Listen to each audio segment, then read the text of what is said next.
All right, y'all. We back to Justin Johnson. Justin Johnson is the young man uh, who allegedly ambushed Young Dolph. Okay, Young Dolph was a rapper, big time rapper, y'all. And I think the judge gonna end up giving him 50 years. I don't know, is he gonna get parole, probation, or anything? I don't know. But we're gonna see, and then we're gonna talk about it. Cause both the John what his name? Justin Johnson don't think he got a fair hearing, but he the one he has a fair hearing. He said it's that the judge would not accept the evidence as he want to be accepted. That's what he said, y'all. But let's listen, then we'll break it down.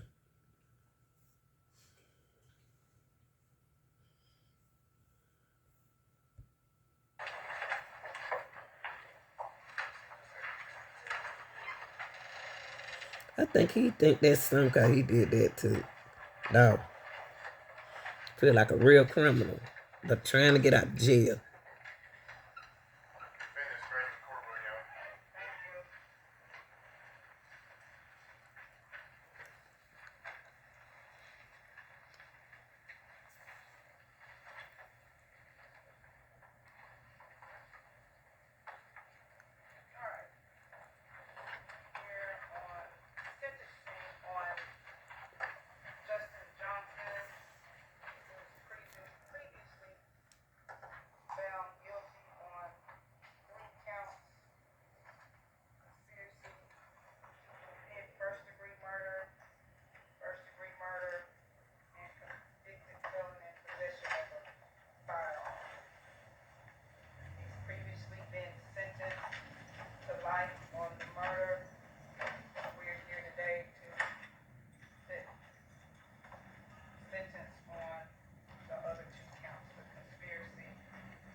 Why is she talking low?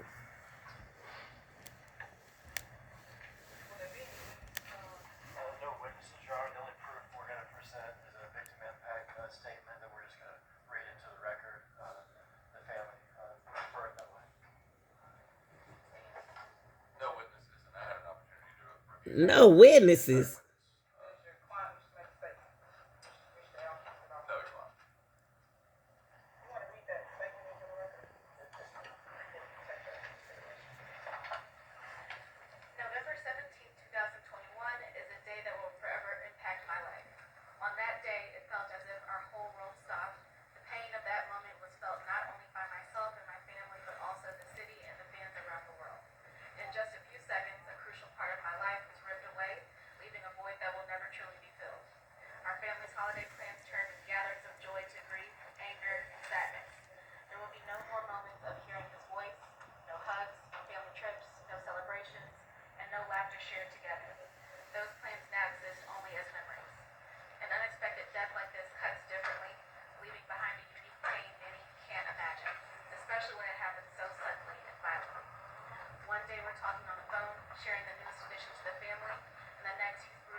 That's a prosecutor, y'all.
They moving a lot in the courtroom.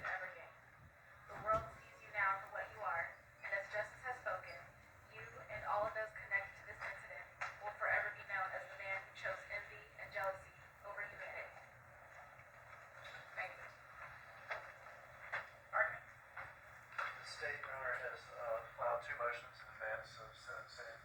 The first notice of enhancement factors the state believes and would argue to the court applies in this case. So I'll start with those enhancement factors. The state has referenced enhancement factor number one, that the defendant has a previous history of criminal convictions and criminal behavior in addition to those necessary to establish his range. As the pre-sentence report evidences, Mr. Johnson is a range 2 offender for both the Class A felony, conspiracy to commit murder, and the Class B felony, convicted felon possession of a handgun. Mr. Johnson has 3 prior convictions. He needs only 2, but he has 3 prior Class C felony convictions for aggravated assault. He also has a federal firearms conviction. We could argue Why are we frowning up?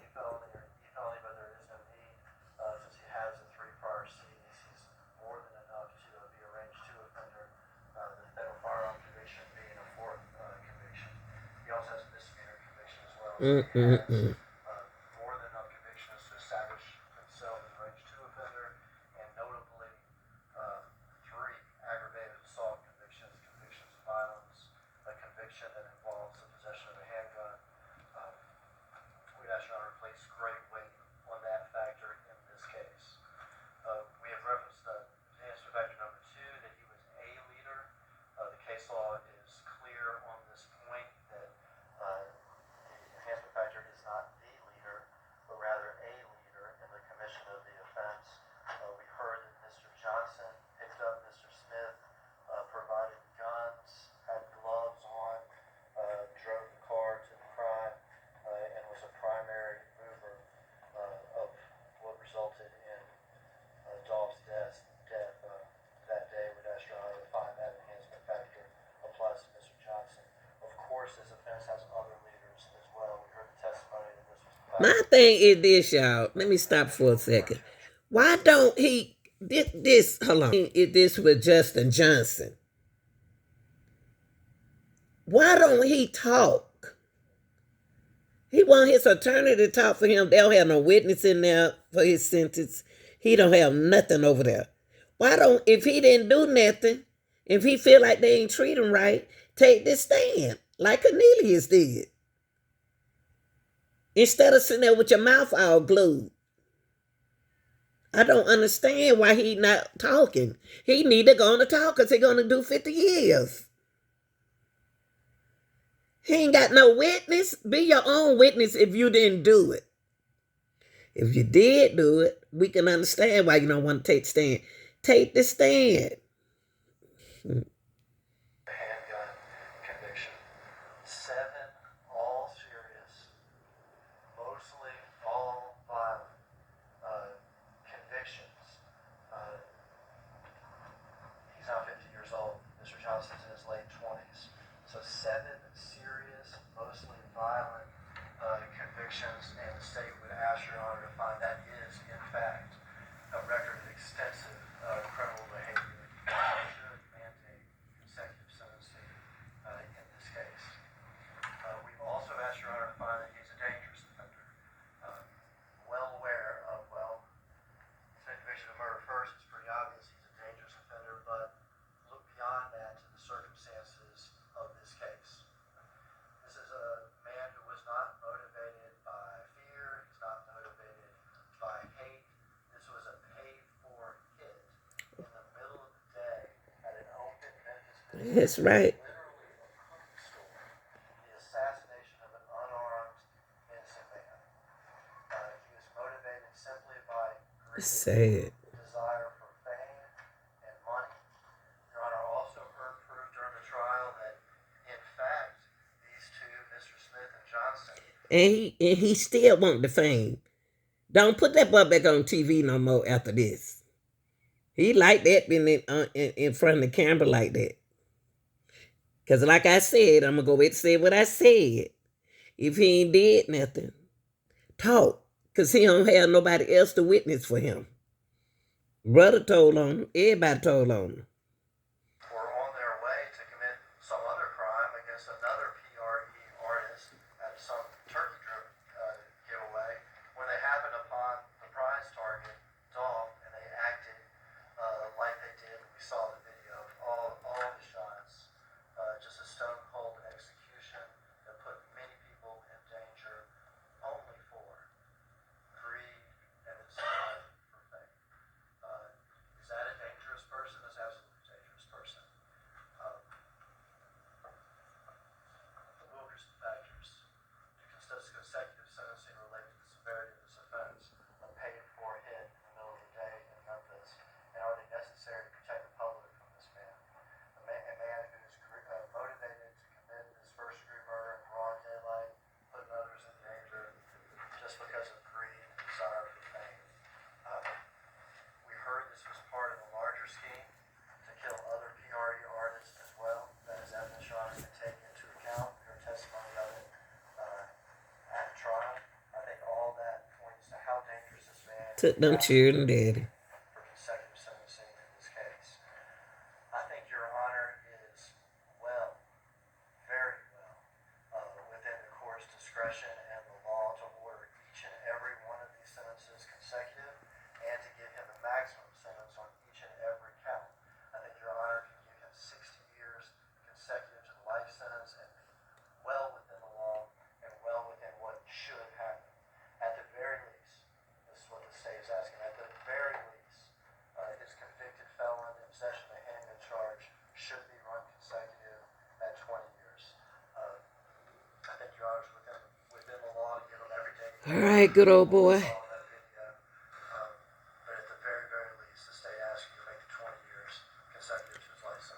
Thing is this: what if he didn't shoot that man? Don't you know right now while they reading my sentence, when the judge asked him did he want to talk, why he didn't get them lips up there and start talking? That's what I don't understand. Look at them. If they ain't telling the truth on you, get up and take the stand and defend yourself. Y'all got all that mouth and stuff supposed to be bad and stuff like that. But we'll open your mouth when you need to open your mouth.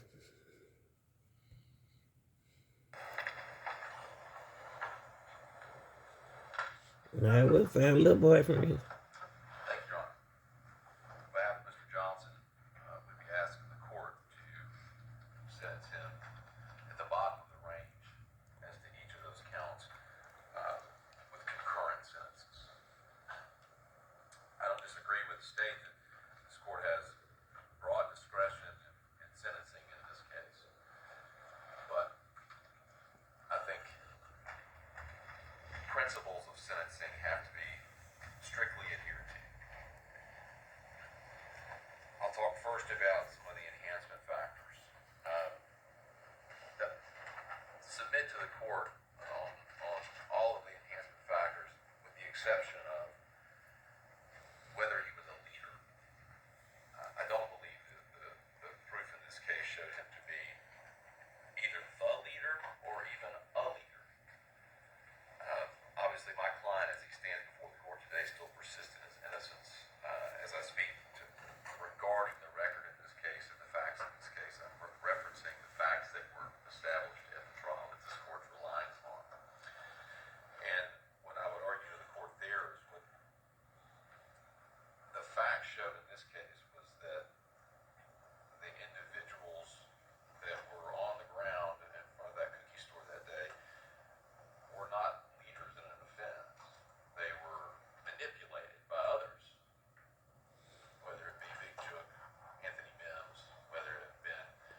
Okay. That's life with a possibility of parole, which means he will not reach parole eligibility until he is served 51 calendar years. He will be in his mid to late 70s. And so the practical effect of the decision for this court is to render a sentence that is sufficient but not greater than necessary to effect the goals of sentencing by the least restrictive means available.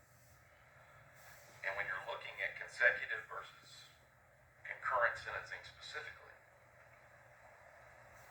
how is there an indication that... Okay, before you say anything, hold up. Young Dolph not ever coming back. He's not ever coming back. Never coming back. So why do Justin Johnson has to come back? He shot the man. Allegedly. A consecutive sentence is warranted based on the Wilkerson factors for someone who, by operation of law and the sentence already rendered by this court, won't even see a parole eligibility to his until he's in his mid to late 70s.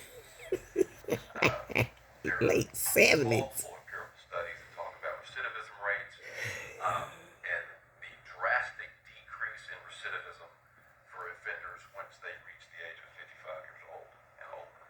He will be much older than that based on the sentence already rendered. And so there is no need, I would suggest to the court, for further protection of the community Wait a rendering minute. a consecutive sentence on either count. Do you really think that they about to free this man after we don't seen the video? I know you're doing your job. You're doing your job. Know how that is. But you actually think they about to lending his sentence 70-year-old. At least he'll be 70 years old. He still may be looking good at 70 years old and healthy. That's what he need to be praying about. Being a healthy old man coming out of there. Y'all need to think about the consequences. And we talk about those 6 steps to decision making. Y'all need to start thinking about that.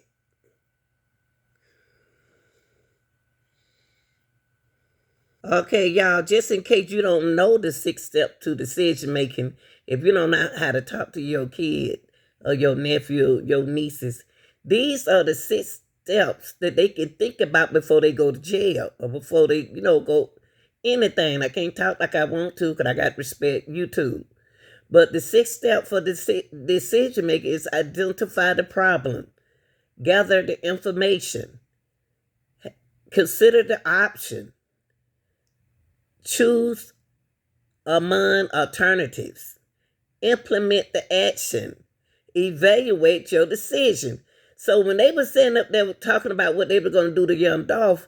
These are the 6 steps he should have been thinking about, but now they were thinking about drugs and stuff. They knew that their action wasn't relevant. Okay, when you that first step to the decision making was when they was talking about they planned to rob, they planned to do this unalive young Dolph. Define the problem and understand the different views on the issue. They bought everything they needed to do what they needed to do to Dolph. Gather information. They set up there and they planned it. They plotted. They planned it together. How they gonna do what? They met up. Consider your option. Identify the problem, option, and outcome. They thought because they was covered up with the gloves and the face masks that people didn't know who they was. Okay, implement the action. Make a plan and action and implement it. The plan and action that they implemented is what they wanted to do in their decision making. Evaluate your decision. They did evaluate their decision, but it wasn't right because they wanted it. One of them, Cornelia said his daughter's birthday. You underlined a rapper for your daughter's birthday. If you wanted some money, why didn't you get the money from Uh, uh, uh, them two guys. Guy, y'all know Young Gangster, not Young Gangster, but whatever his name. I don't even want to know these people name. Anyway, you know what I mean. Right, right. Go Van. I had to think of his name. Go Van. And Juke is unalive. Okay. We don't know what's going on. What's going on in this situation? Why is Juke unalive? Somebody think he had something to do with it.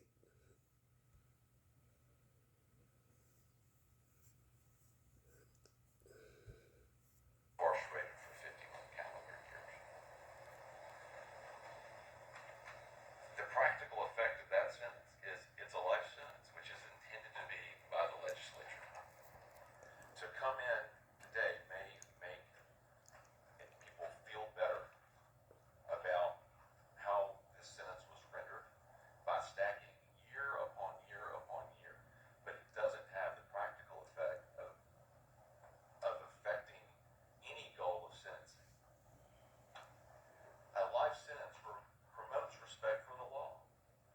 It's sufficient, which he has. A life sentence is a significant general deterrent to others that lets them know that being convicted of this conduct, engaging in this conduct, results in serious penalty. There is nothing to be gained in furtherance of the Too late for all that. sentencing, which this court is bound by stacking the sentence beyond that of the life sentence that's from the first degree murder conviction. And we would ask this court to sentence Mr. Johnson, as I said, at the bottom of the sentencing ranges for the other two counts concurrently.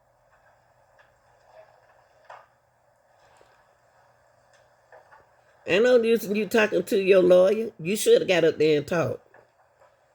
There he go about to whistle out and his lawyer. Your lawyer told you to talk. Now, lady, you had plenty of time to read that paper now. Come on now. Don't read it now.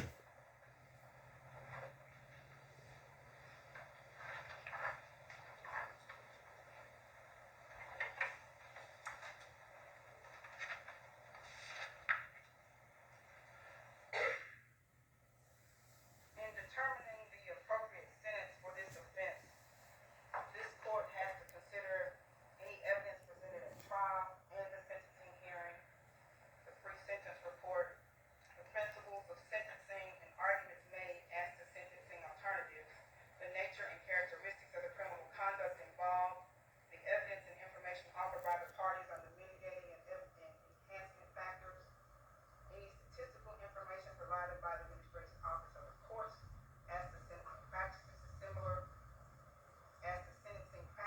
for similar offenses in Tennessee, and any statement the defendant made, if any, on his own behalf about sentencing and the defendant's potential for rehabilitation or treatment.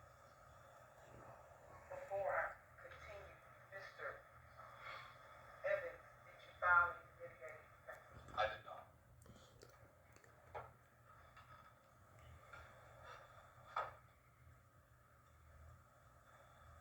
He filed a mitigation gating.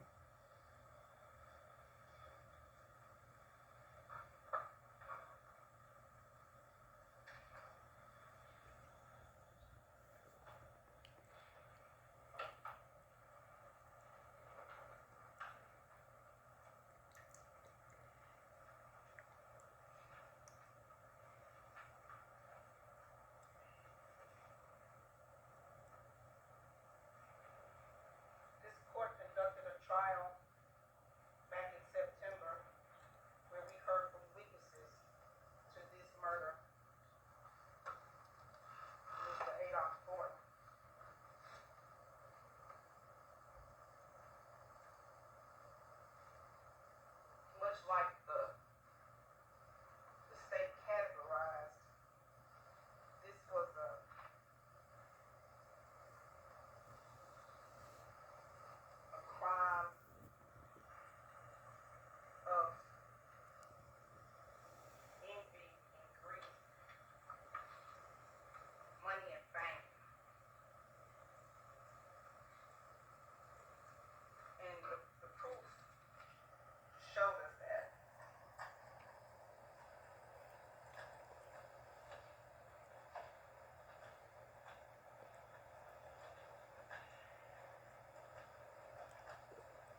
And at times that did translate into some violence.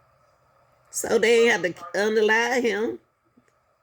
But he was aware that did exist.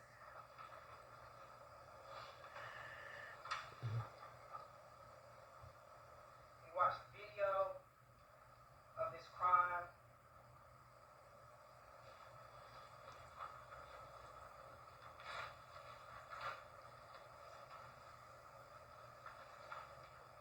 Mr. Hopkins identified young Dolph's car because of some unique rap. And he identified young Dolph and his brother Marcus in the car together.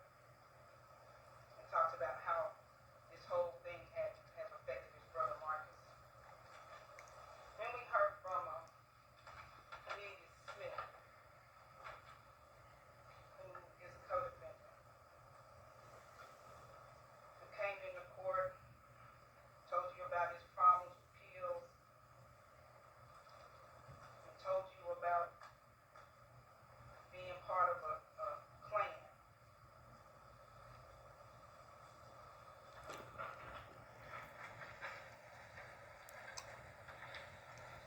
Told you about a plan to And see, Justin need to think about it. He asked, I'm glad he had that jury.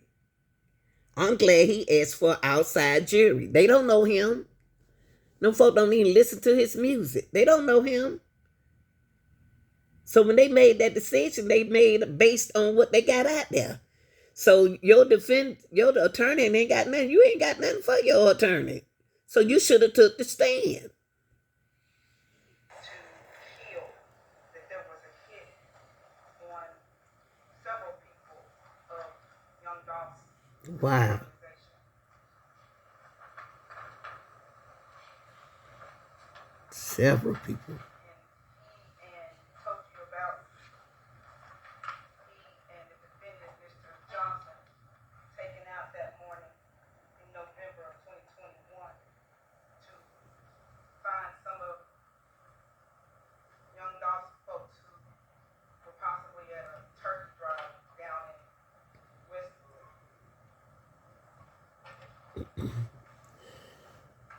The video played for Mr. Johnson. You know what, y'all? I know, okay, violence is not one way we need to handle things. But what I'm saying is with these rappers and stuff like that, if I were going to plan on doing a turkey drive, and I've been talking about that group right there, the rap, that rap group right there, and I know that rap group from Memphis, I would kind of like be watching my back, but they don't think like us no more. They don't think like that. They think that's so old school and stuff, but that would have saved him. I mean, he out the car flopping around like he don't forgot what he said about them people. He don't forgot that he has money on his head. The way Dolph was moving, he got too relaxed and comfortable. I don't know. I hate that happened to him, but violence isn't the answer. But you got to remember what you said. It did. But whatever. This is a lesson for both sides. He also explained the relationship between himself and another co-defendant who was called Quick. He said he was older, lived in Orange Mound. He bought drugs from him. But why quit? That's how he met. Why? Mr. Johnson. Hold on. I don't understand this, y'all. Y'all, these kids still not paying attention to. They don't care about how they go to those decision making. They learned that in 6th grade. You have to learn everything from your parents. If you pay attention in school, you would have known about it. Now, if I know I got a money on my head and I'm a rapper like that, I wouldn't be moving like I'm moving. And I don't understand why the security guard going in the cookie shop with him. Jeez.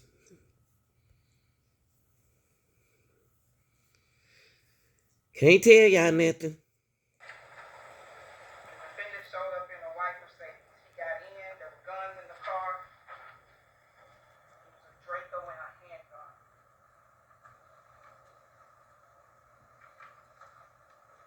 He testified that the defendant had on gloves already. And he had Mr. Smith gloves.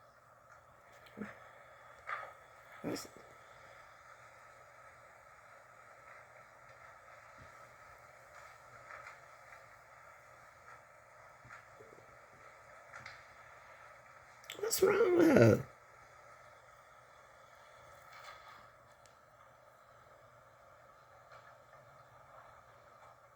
You didn't read this before you got. That they stood at the light at Lamar and Airways, and lo and behold, Dolph comes down the street. Wow. They trailed Dolph down Airways, made the block, and came up the back way. They didn't see him get out of the car. But they Now look, they followed him, but they didn't see him get out the car. Y'all had plenty of time while you're there writing on that paper over there. Plenty of time to write down what you did. Y'all had plenty of time not to do a thing, man. Man, I don't believe they're gonna give us that money. Or what, cause you still didn't get the money. I believe Justin didn't get him the money. That's why I wish he had took the stand. pulled up behind Dolph's car at the cookie shop.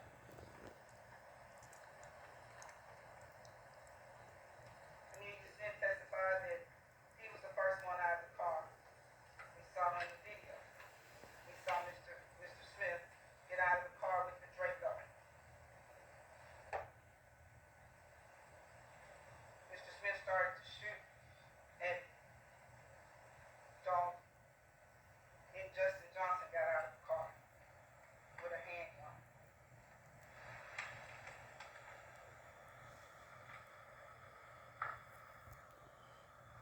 After they both fired, they got in the car. Justin drove. Mr. Smith testified he was hit in the leg and shoulder.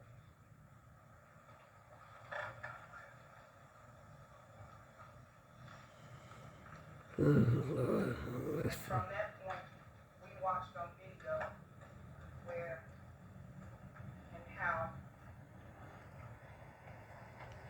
Mr. Smith and the defendant moved around from there. It's also important that witness testified, Mr. Smith testified that Justin Johnson FaceTime Juke to let him know He that they had completed that work. he FaceTime her. Juke said he would get up with them when he finished with his kids.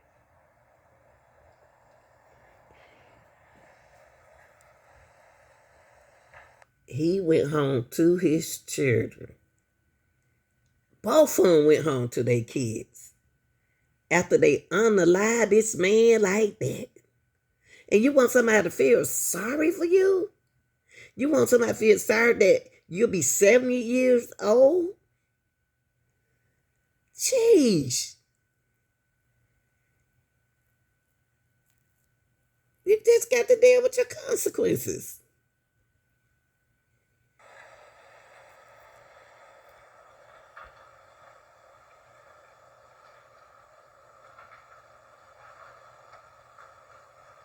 Mr. Smith recalled that the defendant called his cousin in Whitehaven.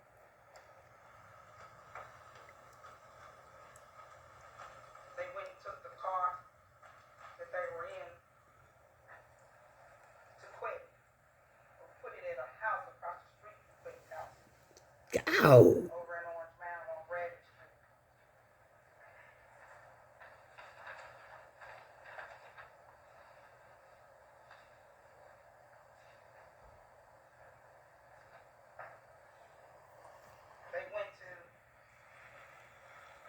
changed cars.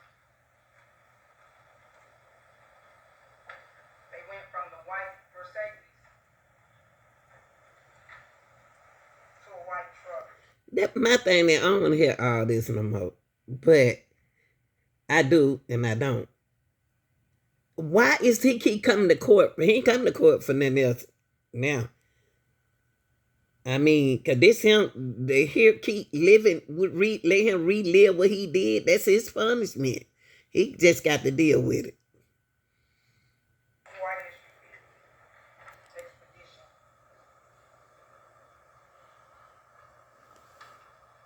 Then they went to the cousin's house in Whitehaven. So we saw on video. They changed clothes. Change clothes.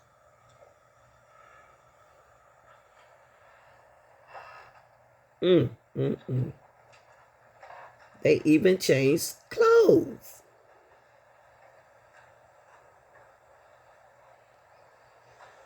We saw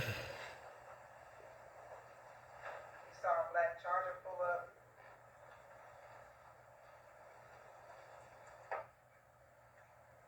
We saw the defendant Justin Johnson come out.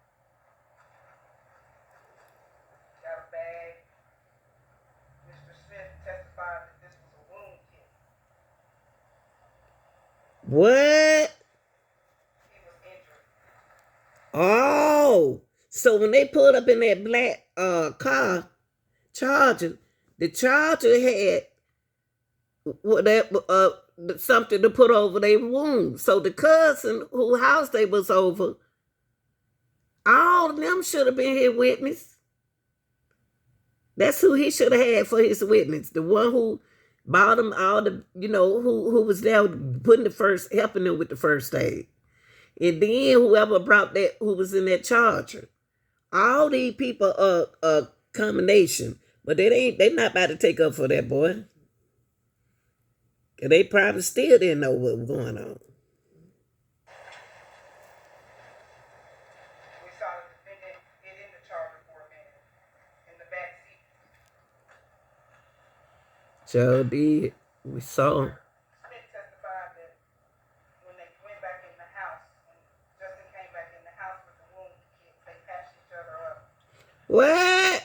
And then he texted his girlfriend to come get it. What? So y'all went over y'all cousin's house and patched each other up. Ain't that some woo-hoo-hoo? I can't say what I want to say. I'm gonna respect YouTube. Ain't that something? They doctoring on each other with bullet holes in them, or where they had scrapes. Lord have mercy. There were more, she said more than what I heard in the court. She giving more information.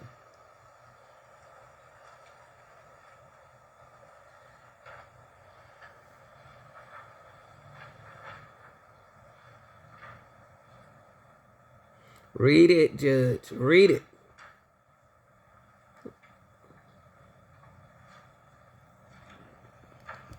Read that transcript.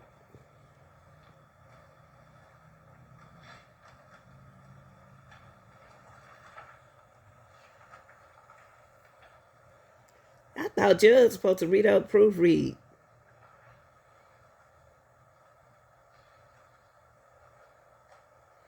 Yeah, different states. We noticed in the video that Justin took a yellow hoodie out of the back of the car that pulled up at the apartment. And when he came back out, he had that yellow hoodie on. A yellow hoodie. Oh, sunshine bright. Ooh, Lord have mercy.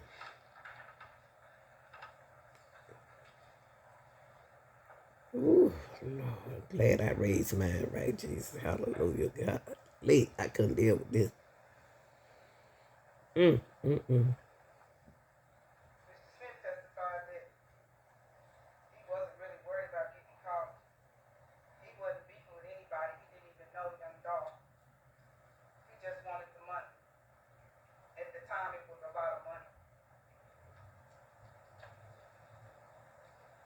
But once they split up,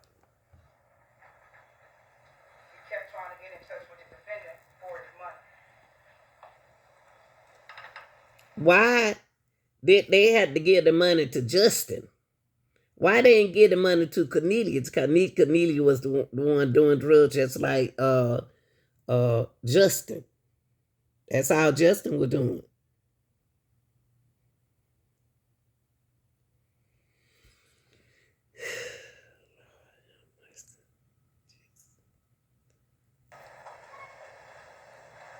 At some point, Justin moved the car, the Mercedes, from the back of the house to the backyard in the bushes, in the house across the street from Kay. Who is Kay? Who is Kay, y'all?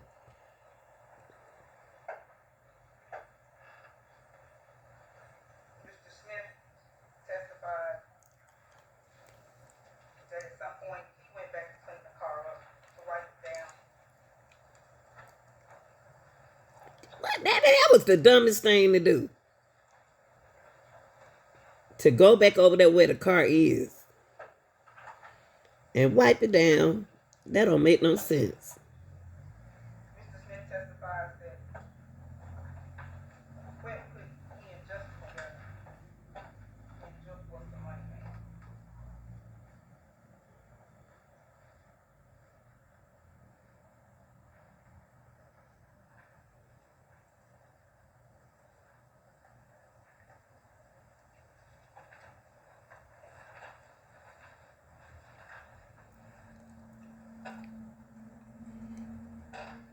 I ain't never seen nothing like this before.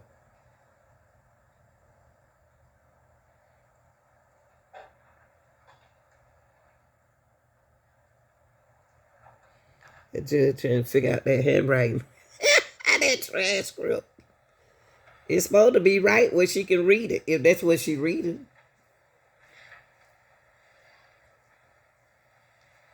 Take that long now. This don't make no sense.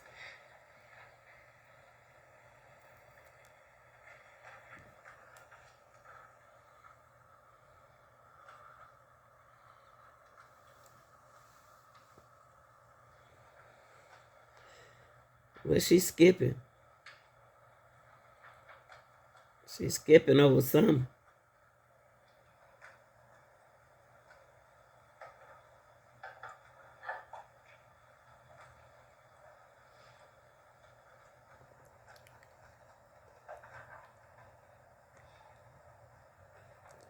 Lord, let's skip this.